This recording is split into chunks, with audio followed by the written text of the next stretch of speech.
Amen, amen. Alléluia. Amen. Amen. Est-ce que tu es là avec moi? Amen. Est-ce que tu es ici avec moi? Alléluia. Amen. Amen, amen. Amen. Que Dieu vous bénisse. Amen. Amen. Amen. On va faire le direct et puis après on va prier. Amen. Amen. On va faire théorie et puis après on va prier. Amen. Amen. Voilà, moi je suis prêt, grand frère. C'est bon.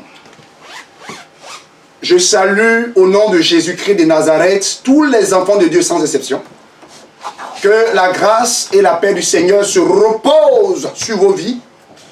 Je prie au nom de Jésus que l'Éternel, notre Dieu, vienne en aide aux faibles comme aux forts, tous ceux qui traversent des moments difficiles dans les déserts. Que la faveur de Dieu, que la grâce du Seigneur vous arrose et vous soutienne. Car Dieu est fidèle. Amen, amen. Amen. Ce soir, nous souhaiterons partager avec le peuple de Dieu un thème qui est très important. C'est un thème qui parle un peu de ce que nous rencontrons dans nos quotidiens, que nous rencontrons peut-être dans nos familles, que nous rencontrons peut-être dans notre foyer, que nous rencontrons dans nos services, que nous rencontrons dans la vie active. Ce thème est les querelles. Hein, les querelles. Les querelles. Voilà. Alléluia. Amen. Qu'est-ce que c'est que les querelles? Une définition. Les querelles, c'est une contestation amenant des échanges de mots violents. Alléluia. C'est ça les querelles. Hein? Les querelles, c'est ça en fait. Une contestation, hein? Une opposition. Se plaindre, hein? Contester avec une personne. N'est pas d'accord avec une personne, crée des tensions. Et c'est ça en fait les querelles. Alléluia. Amen. Il y a des gens qui prennent plaisir malheureusement aux querelles. Ils aiment bien ça. On dit venez voir, oh, il faut se battre, venez. Ça commence à chauffer là-bas. C'est qui? On dit oh là-bas là. Il est sa femme là, ce matin là c'est chaud. C'est chaud, le voisin c'est chaud. Ça tape les murs, les assiettes tombent, les verres tombent, c'est chaud. Oh, venez voir, oh, venez. Voilà, donc on rencontre ça généralement, hein, un peu en Afrique, un peu partout, hein, des gens qui aiment les querelles. Hein. Donc ils aiment quand il y a des tensions. Et voilà, c'est un esprit qui fait ça. Alléluia. Amen. Nous allons voir ensemble le pourquoi et le comment. Est-ce que l'enfant de Dieu peut aimer les querelles? Est-ce que l'enfant de Dieu peut souhaiter des querelles? Parce que la Bible dit que même jusqu'à dans l'église, on a des querelles. Hein? Des tensions, des contestations. Et pour ceci, pour cela, pour oui ou non, les gens s'embrouillent. Amen. Amen. Nous allons directement dans la parole de Dieu. Donc nous allons voir en Proverbe chapitre 10, le verset 12 qui parle de ça. Donc, je prends ma Bible.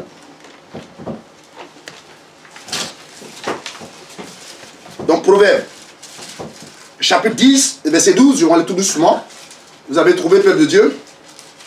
Si vous avez trouvé, vous dites Amen. Amen. Si vous avez trouvé, dites Amen avec moi. Amen. Amen. On Amen trop faible. Proverbe 10, verset 12. Je lis la parole au nom de Jésus-Christ. La Bible dit ceci. La haine excite des querelles, mais l'amour couvre toutes les fautes. Alléluia. Il dit, la haine excite les querelles, mais l'amour couvre toutes les fautes. Le dimanche, on avait vu des fautes. Que les fautes, c'était le péché, n'est-ce pas? Le péché, ce sont les fautes. Donc, c'est l'amour de Dieu qui peut couvrir les fautes. Jésus nous a racheté nos fautes par amour. Alléluia. Amen. Donc, un véritable enfant de Dieu ne peut pas avoir la haine dans son cœur. Parce que la haine va provoquer des querelles. Je donne un exemple. Tu vis en société. Tu vis avec ta femme ou ton mari. Tu vis avec tes soeurs. Ou tu vis peut-être une situation relationnelle. Mais comment est-ce que tu peux t'énerver pour créer des incidents ou pour contester? L'accumulation des incidents va provoquer en toi la haine. Va te donner la haine. Une personne t'a fait une chose, ça fait 1,07 dans ton cœur. Une personne te fait une autre chose, tu ajoutes 1 plus 1 fait combien? Ça fait 2. Donc, tout ce que les gens te font, tu accumules dans ton cœur. Et arrivé à un certain moment donné, c'est comme une bombe qui va exploser. C'est-à-dire, hier tu as mangé mon gâteau, ce matin encore tu vois mon jus, avant tu as pris ma serviette, aujourd'hui encore tu prends mon gant. Toi-même, tu cherches des histoires ou pas? Toi-même, tu es en train de me chercher ou pas? Mais dès l'instant où il avait pris ton gant, où il avait pris ton gâteau, pourquoi tu n'es pas assis avec lui pour lui faire comprendre que je te prie, s'il te plaît, avant de prendre, demande la permission, par exemple. Mais tu ne dis rien. Tu laisses toutes ces choses s'accumuler en toi. Et un matin, tu attends quand tout le monde est là, et tu exploses. Ça crée des tensions. Mais le fait que tu poses cet acte, est-ce que tu vas dans le sens de la paix? Est-ce que tu vas dans le sens de la paix? Est-ce que tu vas dans le sens de l'amour? Parce que l'amour, c'est de se mettre à la place de l'autre. Pour bien agir avec les hommes, nous tous on fait des fautes. Il n'y a aucun homme sur cette terre qui ne fait pas de fautes. Nous tous on fait des fautes. Mais il faut comprendre une chose. Pour mieux agir, pour ne pas faire trop de fautes ou faire des fautes, il faut se mettre à la place de l'autre. Parce que nous sommes des hommes. Dis-toi toujours que si c'est à moi on fait ça, et si c'était moi qui subissais ça, et si c'est à moi on parlait. Vous voyez? Parce que quand on ne se met pas à la place de l'autre, on ne peut pas vivre l'amour de Dieu. Tant que nous ne mettons pas à la place de l'autre, on ne peut pas vivre l'amour de Dieu. Parce que l'amour du monde est égoïste. L'amour du monde, c'est l'intérêt. Amen, amen. C'est l'amour du monde ne regarde pas l'autre. Moi, je. Voilà qu'on conjugue. Et quand une personne parle, écoute bien ce qu'il dit. Moi, on ne me touche pas. Mais moi, je fais comme ça. Moi. Donc, le moi, le je, là, c'est ça qui crée les tensions. Le moi, le je signifie l'orgueil. Le moi et le je, c'est-à-dire, il ne conjugue que lui. Moi, je souhaiterais, si c'est moi, c'est comme ça, oui, toujours c'est lui. Il ne se met pas à la place des autres. Quand tu te mets à la place des autres, c'est-à-dire que tu comprendras. Alléluia. Si je me mets à mentir à une personne, je n'arrête pas de lui mentir. Mais le jour qu'il découvre que je lui ai menti, comment il serait? Est-ce que la confiance pénètre? C'est la confiance qui crée l'amour. Et quand il n'y a plus de confiance, il n'y a plus d'amour. Alléluia. C'est la confiance qui crée l'amour. Quand une personne marche avec toi, la seule chose qu'il attend de toi, c'est cette confiance. Une fois que cette confiance est brisée, il sera difficile de te suivre et de te comprendre. Il va dire, pendant tout ce temps, tu m'as menti. Donc, ça veut dire que toi-même, tu es un menteur. Donc, toi-même, tu es un voleur. Donc, ça veut dire que moi, je suis qui? Tout ce temps-là, dont tu m'as fatigué pour rien. Pourquoi? Son cœur est en train de réclamer beaucoup de choses. Il va aller dans quoi? Dans la haine. Et ça va provoquer les querelles. Est-ce que vous comprenez pourquoi viennent les querelles? Amen. Les querelles viennent dans le sens où tu as menti, où tu l'as déçu, où la confiance a été brisée. Quand il y a crise de confiance, va provoquer, va faire naître les querelles et les tensions. Alléluia. Amen. Le pasteur dit, bon, cotisez, on va payer une salle. Cotisez, on va payer un terrain. Il prend tout votre argent, il paye une grosse voiture. Ou il prend, il s'en construit chez lui au pays. Et quand l'enfant de Dieu veut se plaindre, il dit, taisez-vous. Je suis le bishop ici, taisez-vous. Je vous maudis. On voit ça fréquemment en Afrique. Alléluia. Et c'est comme ça que les gens le quittent et les gens s'en vont. Mais tous ceux qui s'en vont, ils sont comment? Ils vont blessés. Ils vont comment? Ils vont déçus. Quand ils sortent de là, ils sont comment? Quand l'âme est blessée, on voit ça dans l'acte. C'est que l'âme, c'est une personne. Quand l'âme d'une personne est blessée, ce n'est plus la même personne. On pense que l'argent peut concerner une personne. Il y a des situations où même si on d'avoir des milliards, tu pleures. Même si le médecin te dit toutes les belles paroles, mais tu es détruit. Parce que ton âme souffre. Quand ton âme est blessée, tu n'es plus la même personne. J'aime les mots des Antillais, moi j'aime bien les Antillais. Il dit consoler ou soulager. Tu veux quoi? Tu veux qu'on te console ou on te soulage? Il dit non, les deux. Parce que quand quelqu'un est blessé, il faut que tu le reconfortes. Amen, amen. Donc c'est par humilité qu'on peut faire baisser les querelles. Amen. Amen. On te dit pas séparer. Et puis tu dis non, toi-même tu es trop têtu. Tu n'arrêtes pas, mais il doit bien te gifler encore. Et ça peut s'arrêter. Ça va s'arrêter. Pourquoi? Parce que toi, tu es venu dans le sens de juger. On ne t'a pas devenu juger, on t'a demandé de venir apaiser les choses. Alléluia. L'enfant de Dieu que nous sommes, on ne peut pas s'embrouiller. On ne peut pas avoir des querelles. Hein? Une fois, il y a une dame qui dit, écoute, quand on s'aime, on doit s'embrouiller. Tu as regardé tous les films. Quand on s'aime, on doit s'embrouiller, c'est écrit dans quel livre? Alléluia. La Bible dit que celui qui aime les querelles aime le péché. Tu ne peux pas aimer les querelles et aimer Dieu. Parce que l'homme, on vit avec les hommes. Mais bon, dis-moi, dans ma tête, pourquoi je dois m'embrouiller? Jusqu'à dans l'église, on s'embrouille. J'ai vu sur Facebook une vidéo où des pasteurs se battaient. Dans l'église. Où des membres se battaient. Dans l'église. Et on filme, on met sur les réseaux sociaux. Est-ce que c'est biblique? Alléluia. Amen. Chaque acte que je pose, je dois réfléchir. Ce que je fais là, ça va amener mon frère à être édifié ou ça va le détruire? Quelqu'un dit, je suis serviteur de Dieu. Mais tu es serviteur de Dieu, tu détruis l'œuvre de Dieu. Où les enfants de Dieu doivent édifier, toi tu les chasses. Où les enfants de Dieu doivent te bien, toi tu calomnies derrière. Ça crée quoi? Ça crée non seulement le désordre, et ça crée des tensions. Si l'homme n'est pas sage, ça a cassé l'œuvre. Quand on est serviteur ou servant de Dieu, on est source de bénédiction pour les autres. Parce que Dieu nous a bénis de toutes les bénédictions célestes pour les autres. Jésus a fait pareil. Il a montré le chemin pour que nous empruntons aussi ce chemin. Pas dans le sens des embrouilles. Un vrai enfant de Dieu ne s'embrouille pas. Dites-moi dans la Bible où Jésus s'est embrouillé. Dites-moi dans la parole de Dieu où Jésus a fait des querelles. Même à Golgotha, même au jardin de Gethsémani, quand ils sont venus l'arrêter, quand Pierre s'est fâché, il a levé son épée pour couper l'oreille de Malchus, le soldat. Jésus s'est plaint. Jésus a dit non, je ne suis pas venu pour les histoires. Si j'étais venu pour les histoires, j'allais appeler les anges pour me défendre. Jésus a fait un miracle encore. Il a pris l'oreille du soldat Malchus et il l'a replacé. Il a dit à Pierre, mets ton épée. Parce que Pierre n'était pas d'accord qu'on vienne arrêter le Seigneur. Parce que le Seigneur n'a rien fait. Donc lui, il le faisait dans la chair.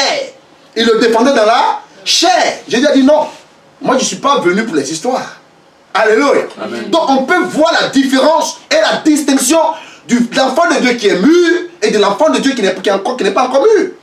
Je vous ai dit, le nombre d'années dans une église ne fait pas de toi l'enfant de Dieu véritable. Amen. Amen. Alléluia. Amen. Quand il dit non, je suis serviteur de Dieu, oui, je suis servant de Dieu, oui, d'accord. Mais dans les actes, c'est là on voit qui.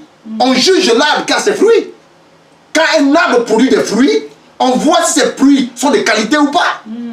Alléluia. Amen. Donc un enfant de Dieu, c'est par là que le diable entre dans nos vies, entre dans nos familles, entre dans l'église, entre dans la situation des personnes dans le bureau. Parce que des gens qui sont remplis de démons, ils n'ont ni paix ni joie, ils créent des tensions. Le fait que tu sois content trouble les gens. Hein? Vous savez pas ça? Quand tu es beaucoup content là, tu troubles les autres. On dit mais comment il fait? Bon, elle a un mari, moi je n'ai pas encore de mari. Elle est heureuse, il fait froid. Moi je vais me trouver tout seul. Mais à qui la faute? À qui la faute? À qui la faute? Vous voyez? Mais le fait que l'autre soit bien, est-ce que c'est ainsi que je dois le troubler? Point d'interrogation. Mais pas Dieu qui distribue le bonheur. C'est pas Dieu qui donne. Amen. C'est pas Dieu qui donne. Amen. Est-ce que Dieu m'a-t-il oublié? Voilà. Si ton frère, ta soeur est bien, au contraire, tu dois te réjouir. Amen. La pensée du monde, quand on est triste, le monde est content. Et quand tu es heureux, le monde est fâché. Mais oui, c'est comme ça que l'homme naturel réfléchit. Regardez, des gens viennent au mariage, ça fête, ça danse, ça saute, ça boit, ça se réjouit. Ça c'est dans l'apparence. Mais dans le fond, quand le bonheur arrive, il y a combien qui sont contents? Quand le bonheur arrive, il y a combien qui sont contents de toi? Il y a combien? En plus, c'est tout le bonheur du monde, d'accord. Mais quand le bonheur arrive, il y a combien qui sont contents? Voilà. Les querelles viennent du diable et du monde. Alléluia. Amen. Si une véritable église du Seigneur, il y a des querelles là-dedans, c'est purement charnel. Les querelles sont charnelles. Qu'est-ce qui peut m'amener à m'embrouiller? Elle me dit, oui chérie, on est mari-femme, on peut s'embrouiller de temps en temps. Je dis, dis-moi, c'est écrit où ça? Tu as tout regardé les films, hein, ma chérie? Ça, c'est dans les films de Nabéja, on voit des choses comme ça, où ça s'embrouille. Alléluia. Tu as tout regardé les films? Attends, deux personnes qui s'aiment peuvent s'embrouiller. Deux personnes qui s'aiment. Qu'est-ce qui peut nous amener les embrouilles si ce n'est pas l'orgueil? Ça te coûte quoi de dire, ma chérie, pardonne-moi? C'est écrit sur son front? Ou mon frère à l'église, ce matin, je ne t'ai pas dit bonjour. Je suis venu, c'est vrai, pardonne-moi. Même pour bonjour à l'église, les gens ne te parlent pas. Ah oui, elle est venue, elle a fait comme si elle ne m'a pas vu, elle s'assoit derrière, et comme elle s'est fait toujours jolie, elle me dit que comme moi je n'ai pas des habits, ça c'est à l'église, je vois ça. On dit donnez-vous la main d'association. Là on se met derrière, elle au bout là-bas. Donc on salue ceux qui sont dans mon périmètre. Les querelles. Dans la famille, pareil. Dans la grande famille, pareil. Toi tu es le petit frère, et c'est toi qui lèves la voix sur tes grands frères. Personne ne peut te parler. Ah, que vous ne me connaissez pas, vous allez voir ici. Je suis arrivé, hein. Vous allez voir de quel bois je m'échauffe. Un enfant ne peut parler comme ça. Alléluia. Amen. Alléluia. Amen. Je peux vous dire une chose. Quand tu commences à t'embrouiller, ta bénédiction s'envole. quand tu commences à t'embrouiller, l'Esprit de Dieu, les anges te quittent. Ils se mettent hors de toi. Ceux qui prennent le contrôle, ce sont les démons. L'atmosphère va être polluée de démons. Regardez, si le matin tu t'es embrouillé, toute ta journée tu vas t'embrouiller. Toute ta journée, elle est déjà gâchée. Ok, quelqu'un va se réveiller. Mais qui a pris mon verre? Mais ma pâte dentifrice, mais qui l'a pris? Ça veut dire quoi dans cette maison là? Oh, écrit. Mais tout, attendez. Même si quelqu'un a déplacé, est-ce que c'est sujet de crier? Oui. Il est encore 5 h du matin. Tu cries on entend seulement que ta voix. On sait que tu es réveillé. Et les autres doivent dormir. Tu déranges tout le monde. Et puis matin, Alléluia, Amen. Seigneur, bénis-moi. Hey, on va à l'église ce matin. Où sont mes chaussures? Et ce matin-là, tu as embrouillé tout le monde. On a entendu ta voix. Quand est-ce que tu vas changer?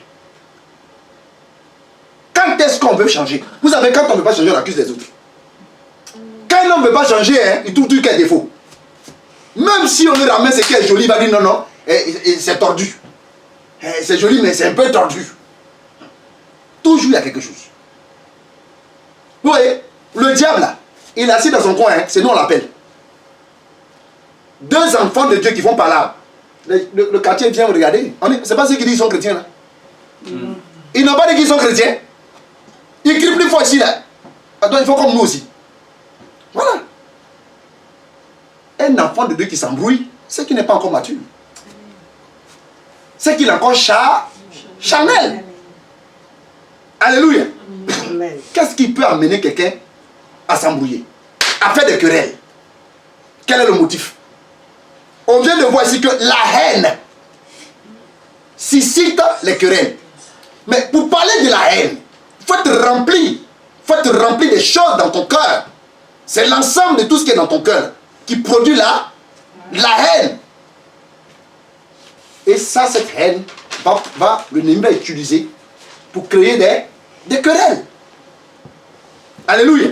C'est pourquoi chaque situation, il faut l'affronter avec amour et vérité. Alléluia. Hey. Amen. Alléluia. Amen. Je vous dis, quand tu aimes quelqu'un, il peut ne pas te comprendre. La personne peut te trouver difficile. Tu lui dis, ma chérie, s'il te plaît, je t'aime, ça ne faut pas le faire. Elle dit, mais tu es qui? Tu n'es pas mon père, tu n'es pas ma mère. Je vais le faire. Et puis tu vas faire quoi? Qu'est-ce que toi-même tu peux me faire quoi même? Il y a quoi? Tu ne peux rien me faire. Moi, la fille de temps. Et puis dimanche à l'église. Alléluia, Amen. Mais l'ennemi utilise quoi? L'ennemi va te utiliser. C'est plus Dieu qui va t'utiliser. Hein? C'est l'ennemi qui va t'utiliser. J'ai dit à ma soeur que j'aime très bien ici, que ses belles ne l'aiment pas. On va voir ça dans la vie. C'est Dieu qui justifie. Il y a un temps où les hommes peuvent se lever contre toi. Vous avez vu Joseph? Yes. La femme de Potiphar a souhaité qu'il couche avec lui. Il craint Dieu et il n'a pas accepté la demande de cette dernière. Mais voilà ce qui va se passer. Il a été mis en prison injustement. Le mari, qui est Potiphar, n'a même pas demandé à Joseph. Il va prendre Joseph, il va le faire jeter en prison parce qu'il est fort. Mais à la fin de l'histoire, qu'est-ce qui s'est passé? Dieu va justifier Joseph et Dieu va puissamment l'élever. Donc Dieu n'est pas fou pour ne pas voir ce qui se passe. Yes. On peut t'accuser de tout. On peut te dire même que tu es sorcière. On peut raconter sur ta tête. Mais Dieu aussi. Yes. Il voit, il entend, il regarde, il sait, et il veut aussi t'écouter. Qu'est-ce que tu dis dans cette histoire? Vous savez, tu peux tout dire à un homme, mais s'il veut te condamner, il te condamnera. Tu peux être bon, mais si les hommes veulent te condamner, ils te condamneront. Dites-moi, qu'est-ce que Jésus a fait? Quel est le péché de Jésus? Parce qu'il est resté dans ce qui est pur, dans ce qui est vérité, dans ce qui est intégrité. Et pour ça, les hommes ont dit, non, on ne veut pas de ça. Alléluia. Amen. Il faut savoir que tu es l'enfant de Dieu. Et que celui qui te cherche, c'est le diable, les démons et les hommes qui aiment les démons qui vont te chercher. N'oublie pas ça. Tu peux marcher, quelqu'un peut quitter avec venir te taper. Pour rien, tu peux marcher, quelqu'un peut marcher sur ton pied. Il faut savoir toujours que c'est l'ennemi. Et quand tu ne dis rien même là, la personne est confuse. Mais généralement, on va se rendre justice. Mais tu ne m'as pas vu, tu viens marcher sur moi. Tu n'as pas que je sois en blanc. Donc quand il dit ça déjà, tu ouvres la porte. L'ennemi va t'attaquer. Regardez, c'est deux personnes qui s'embrouillent. Hein. Si lui raconte tout ce qu'il dit, et puis tu dis rien, c'est pas pourtant que tu es faible.